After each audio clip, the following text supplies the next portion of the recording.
Una,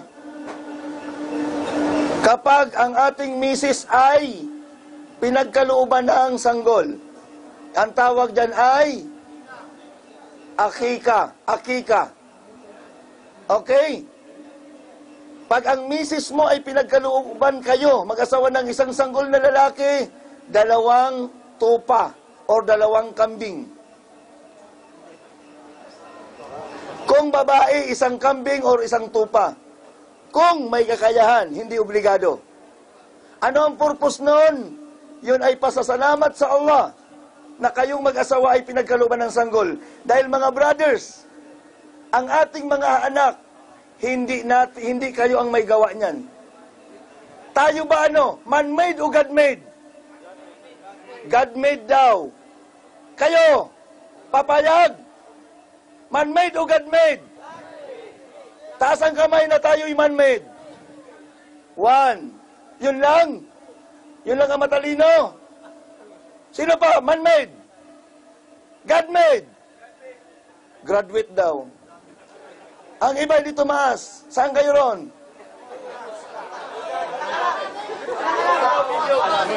Sao. Sabi nila alanganin. Mga alanganin kayo?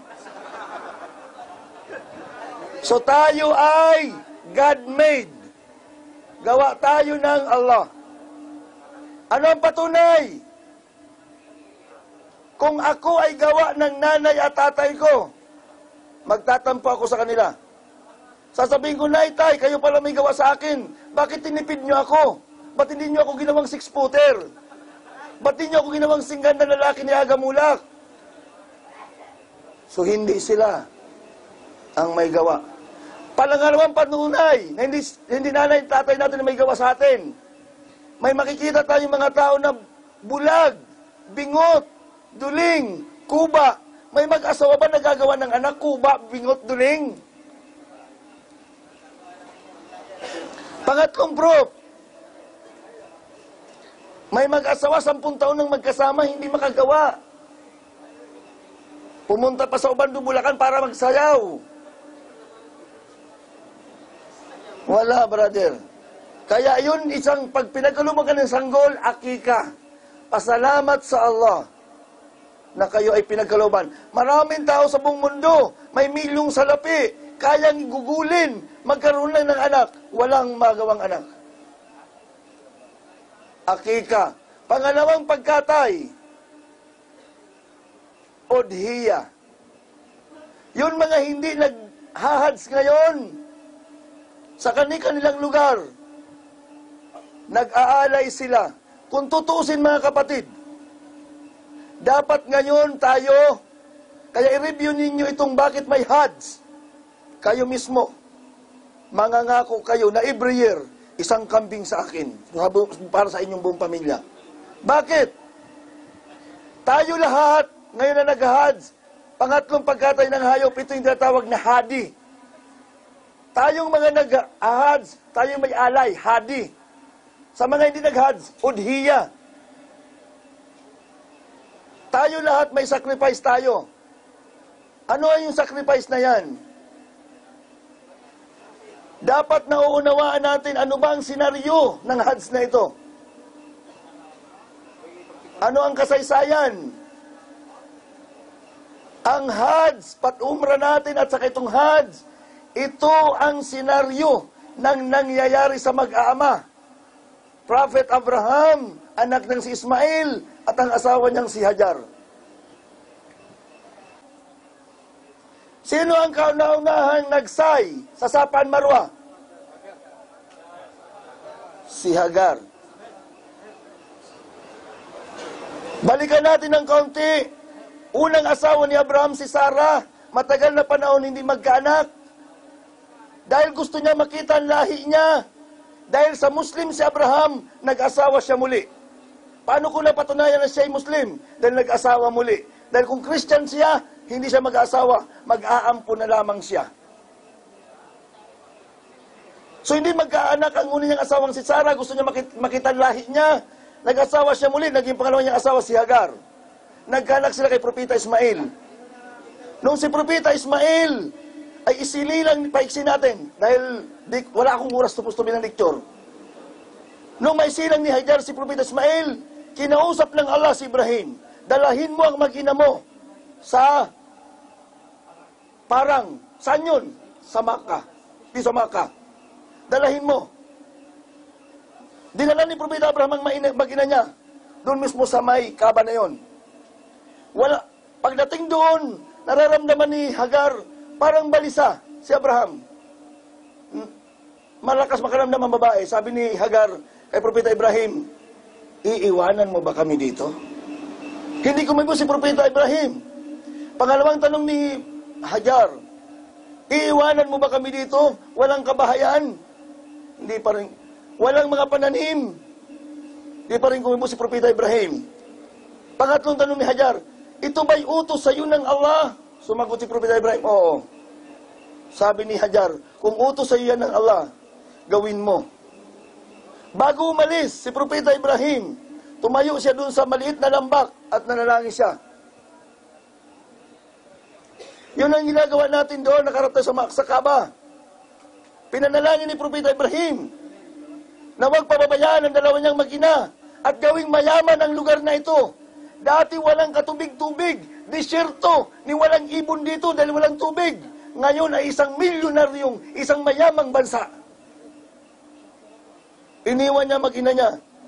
Pagkatapos niyang iwan, umalis si Ibrahim. Naubusan ng tubig, umiiyak si Ismail. Doon sa may Safa Marwa, daanan niya ng mga naglalakbay, travelers, mga dumadaan dyan, manlalakbay, karaban. Iniwan ni Hagar si Ismail doon sa may baba, sa may Samsam. At nag-aabang si Hagar, nagdadaan para humingi ng tubig. Kaya pito siyang patakbo-takbo. Kaya siyang unang gumawa ng ating say sa Safa Marwa. Walang dumadaan. Binalikan niya si Ismail, umiiyak. Nauhaw. Nakita niya si Ibrahim na umiiyak. Bata, gumagay ng paa, biglang sumirit ang tubig sa paahan ni Ibrahim. Yan yung, ni Ismail, yan yung Zamzam. Zamzam. Napakinggan ko sa isang nag-lecture na kung hindi daw kukontrolin ang tubig na yan, kayang lunurin ang buong mundo. Dating walang katubig-tubig. Kaya kung totoong may holy water, yan ang tunay na holy water. Sinabi ng Propeta Muhammad SAW, yan yung Zamzam, yan ang inumin at the same time, pagkain. Parang katulad ng gatas.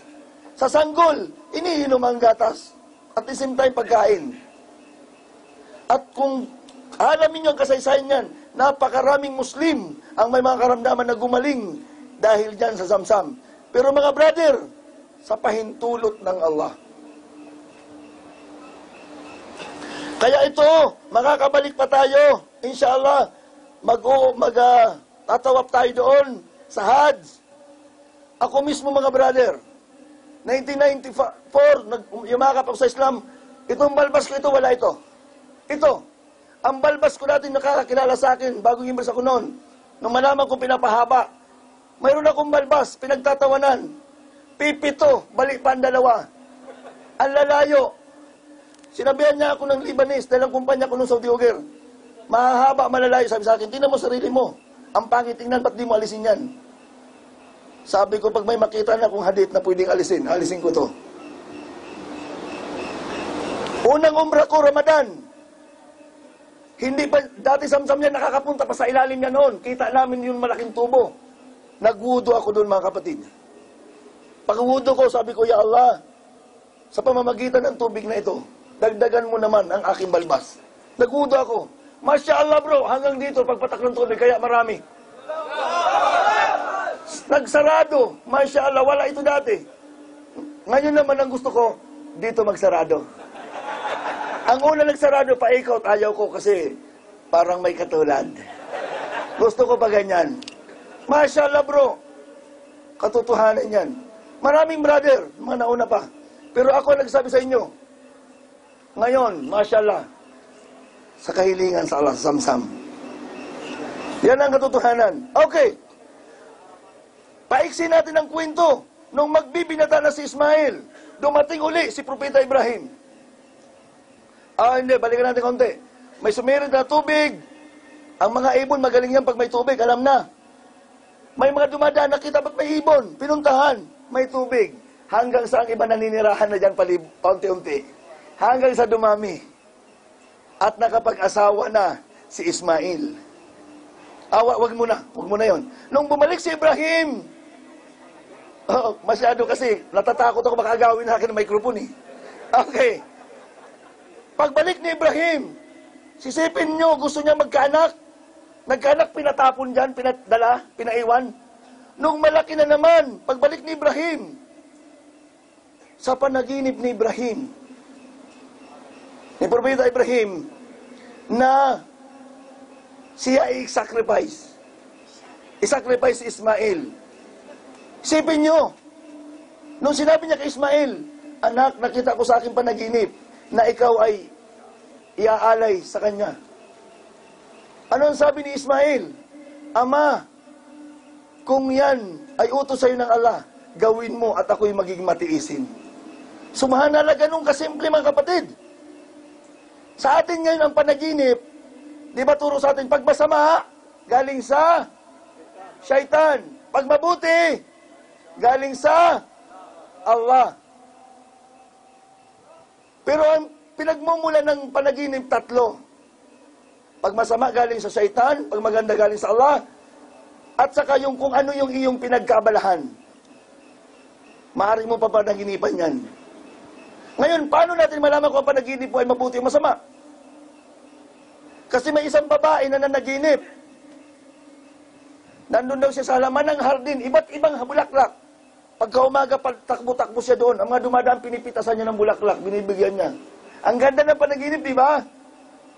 Pumunta siya sa imam. Sa atin sa Islam, ang mga imam, mga maalam sa Islam, kayang i-interpret ang panalangin, ay ang panaginip. Sabi ng babae sa imam, ganito imam ang aking panaginip. Nandun ako sa maraming halamanan. Ang mga dumadaan, pinipitasan ko, binibigyan ko ng bulaklak, natutuwa sila. Sabi ng imam sa babae, tigilan mo na ang inyong panlilibak. Sabi ng imam, alam mo ba yung mga bulaklak, na iba't ibang bulaklak sa inyong halamanan? Yun ang mga mabuti mong gawa. Yung mga dumadaan, yun ang iyong nililibak. Binibigay mo lang ang mga mabuti mong gawa. So paano natin malaman ang panaginip natin? Kung tayo magbigay nyo, ang ganda ng panaginip. At ngayon, kung managinip ka, ang anak mo, gilitan mo sa Allah. Sabihin mo, anak mo, anak, na panaginipan ko, igilitan kita. Sabi ka anak mo, ama, masamang panaginip niya, sa demonyo yan. Pero Brad, sa mga propeta yon. Kasi ang revelation sa mga propeta, sa pamamagitan ng panaginip, Angel Jibril, o diretsyon kinakausap. Sa atin, hindi sa atin gagawin yan.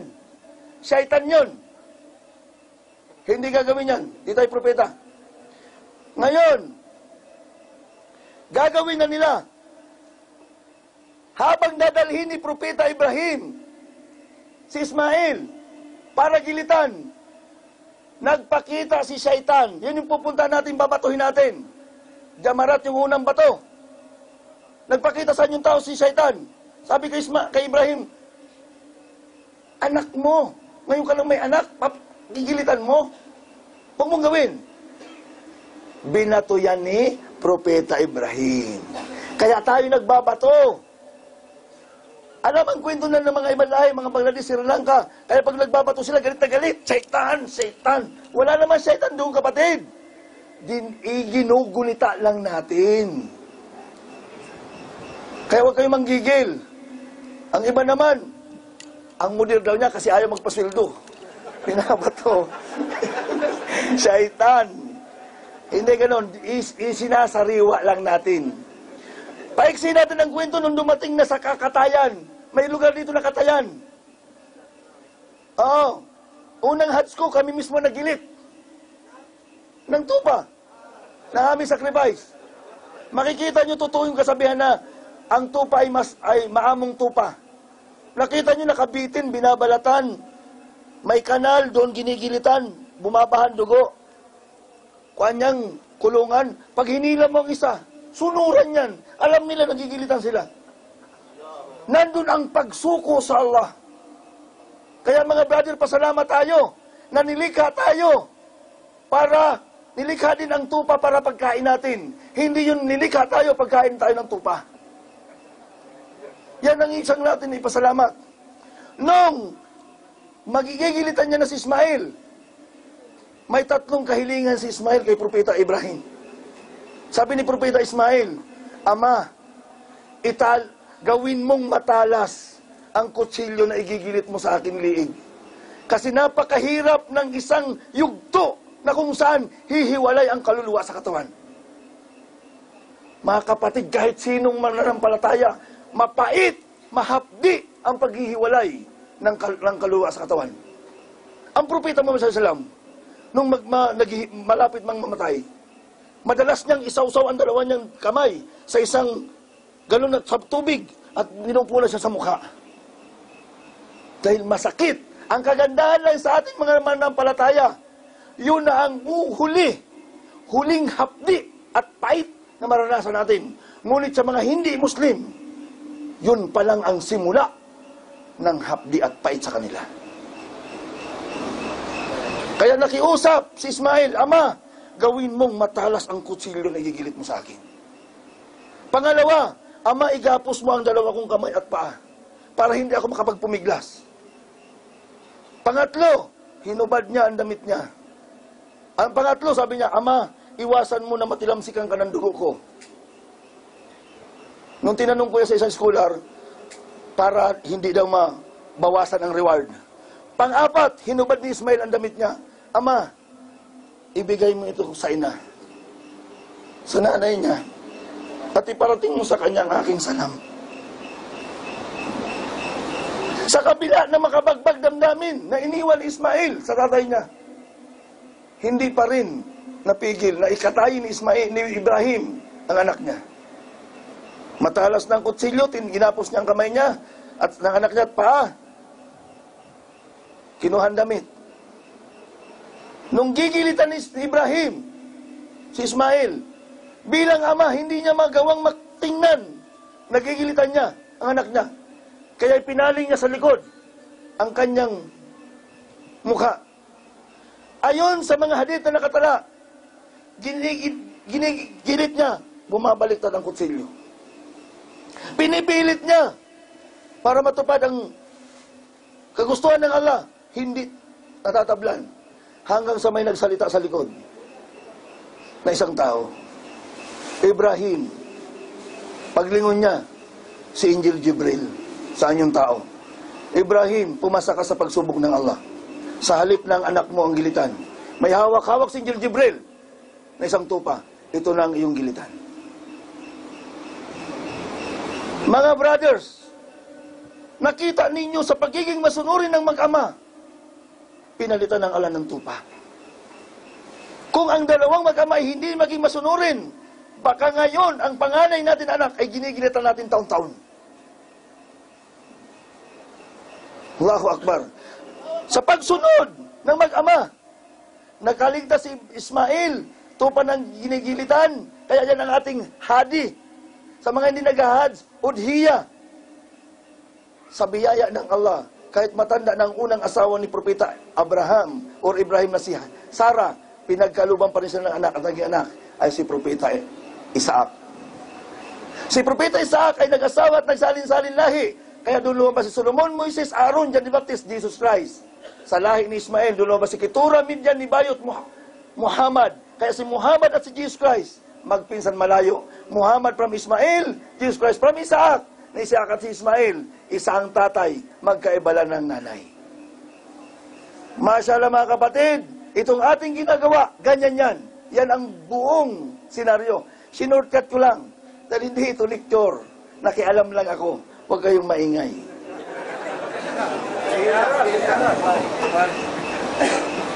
Hayaan nyo lang ako lang maingay. So, alhamdulillah, sa hadi, divide into 3. Mga brother, pagtapos na natin ng Hajj, kung kayo'y may kakayahan, every year, gawin ninyo sa isang pamilya, maghandog kayo ng isang tupa o isang kambing sa atin. Mabigat ba sa mga probinsya, mura ang kambing? 2,000 lang, may isang kambing ka na. Sa parting Cavite na mahal, napakamahal, 3.5. 3.5 is nothing. Na ito ay ang laki pala ng reward. Bilang paggunita. Kung tayo nga nung mga Christian tayo, Mayo pa lang ang piyesta. Ilang buwan pa lang, bumibili tayo ng 2 biik para pagdating ng piyesta, malaking baboy na. Di pa kasama doon ang Pasko, ang New Year. Di pa kasama doon ang mahal na araw. Tayo 2 lang, Idul Fitr at Idul Adha na celebration. Parang tayo natatakot magastos. Isang tupa. Pag mag-alay ka ng isang tupa, kung gusto mo mas malaking reward, pag-uwin sa Pilipinas, malapit kayo sa Iskag, dali nyo isang kambing. Yan. Kakatayin nyo, sabi mo, kunin ko ninyo yung bahagi, dahil yan ay hatiin sa 3.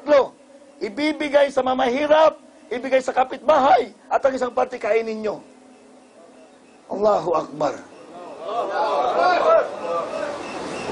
Kaya, sa Asais, yan magkakatay, yun ay Idul Adha natin. Inshallah, makatikim na tayo ng karub. Mapapalitan na yung ulam natin nakaraan na. Anong ulam natin, Group 5? Hindi, may magandang tawag doon. Kare-kare. Nawala lang yung karne, bago nga natira. Pagandahin nyo naman.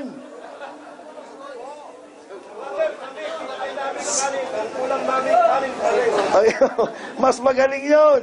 Kanin ang kinain, ulam, kanin pa rin. Pero mga brother, balikan ko lang kahapon, sa totoo lang. Kung maalaala nyo yung paksa ko na una paghanap ng kalaman, kapag kayo'y may kalaman, walang epekto yung kahapon nangyari. Bakit? Walang may gusto nun, maliban sa Allah. Yun ay kapalaran. Takbir! Kahit ilang sheikh no pa ang gumawa ng paraan, kahit sino pa, bumili ng gas, o ano, pag tinakda ng Allah, na maghahapunan tayo ng 6:00 ng gabi, wala tayong magagawa. Mga brother, bakit nandito tayo ngayon sa Mina? Bakit kayo nag-Hajj? Bakit kayo nandito? Ang daming gusto mag-Hajj, hindi natuloy. Ang iba dyan ayaw, pero natuloy. Bakit? Nandito ang budget nyo. Nandito ang budget nyo. Pero kung ang budget natin na sa Pilipinas, kahit nagbenta kayo ng kalabaw, nagsanla ng lupa, pang placement pay, mapipiki kayo sa agency dahil nandun ang budget natin sa Pilipinas. Ganun kasimple. Ang iba natataranta, naku, di pa nasweldo, wala nang kakainin ng pamilya ko. Sandali. Sino nagpapakain sa ating pamilya? Tayo ang Allah. Alam naman pala natin eh. Pati naaway mo ng amo mo pag nagpasweldo. Tingnan nyo yung dua pagkatapos kumain. Anong dua pagkatapos kumain? Tagalog. Ya Allah, salamat sa iyo na nagpakain sa amin. Oh, akala ko ba tayo nagpapakain ng pamilya natin? Hindi tayo nagpapakain. Ang Allah. Ako, kami ng misis ko, pinagkalubang kami ng ala ng 7 pa lang na anak. Sa Pilipinas, 7 pa lang. Plus misis ko, ako lang ang may hanap buhay. Akala niyo ako nagpapakain? Hindi. Ipalagay natin, mamatay na ako ngayon, di ako makabalik sa Riyadh.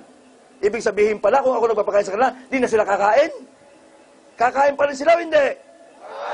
Oh, hindi ako nagpapakain. Mga brother, bago tayo lumabas sa sinupunan ng ating nanay, may budget na tayo. May budget na tayo. Ngayon, nanghalian na tayo, hindi ba? Ang kakainin ko mamayang tanghali, walang pwedeng kumain sa inyo, akin yun.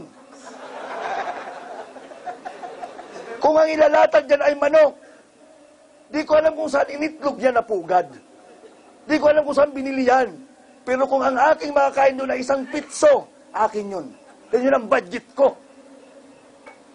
Mga brothers, relax lang. Relax.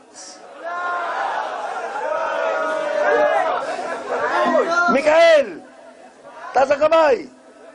Kaluluoy. Mga brother,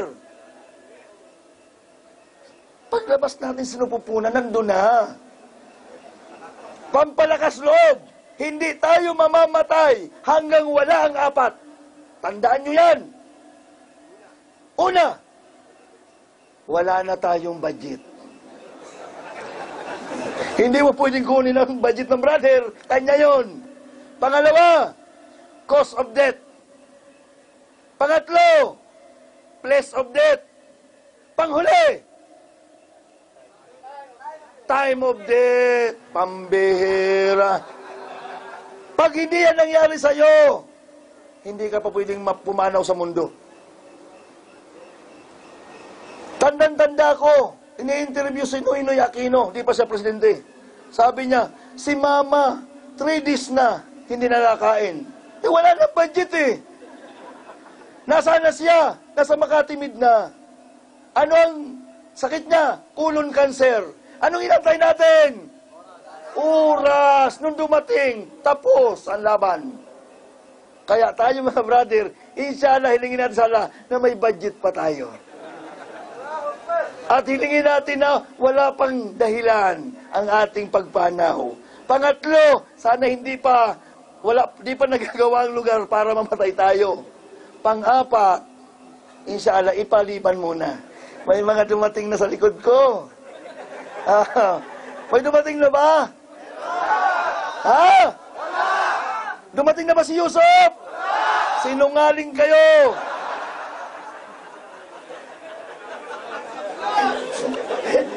Maging makatotohanan kayo. Okay, brother. Alhamdulillah. So, relax lang kayo. Relax. Oo. Ano man ang mangyari habang nandito tayo sa pagpiperform ng Hajj, yan ay nakasulat. Kapag hindi sinulat ng Allah, hindi mangyayari. Kaya wala kayong sisihin na namumuno sa Hajj. Group leader nyo, bus leader nyo, wala kayong sisihin. Bakit? Ang Allah. Sino? Brad? Sino ang pumapatay sa tao? Sabi na iba tao daw. No! Ang Allah, ang Al-Hay, laging buhay. Siya ang Al-Muhyi, siya nagbibigay ng buhay. Siya na rin ang Al-Mumit, siya rin ang kumukuha ng buhay. Kung alam natin yan, nasa puso natin yan, may sasabi sa'yo, Brad, may 4 dyan, no? Puro naka 45, papatayin ka daw. Ni wala ka man lang kagulat-gulat, bakit? Ang Allah ang kukuha lamang ng buhay. Pag may isa sa inyong lalapit sa akin, brother, no, matagal na kita hinahanap, papatayin kita. Sasabihin ko sa kanya, kung nalaman ko lang na may kakayahang kapatayin ako, ikaw na sana ang sinamba ko. Ang Allah, ang Al-Mumit, siya lang kukuha ng buhay. So maraming salamat. Nahihiya din ako siyempre sa likod. Sasabihin ko uli, isang habilin, mga brother, pag nakikinig kayo na nagli-lecture dito, tiyakinin nyo na ang intensyon nyo para makamtan ang ikalulugod ng Allah at magkaroon ng kalaman sa Islam. Hindi yung nakaupo lang kayo dyan, makikinig sa mga lecturer para maaliw, malibang, mali. Para magkaroon ng kalaman. So ulitin ko uli, many talk, many mistake. Less talk, less mistake. No talk, no mistake. Assalamualaikum.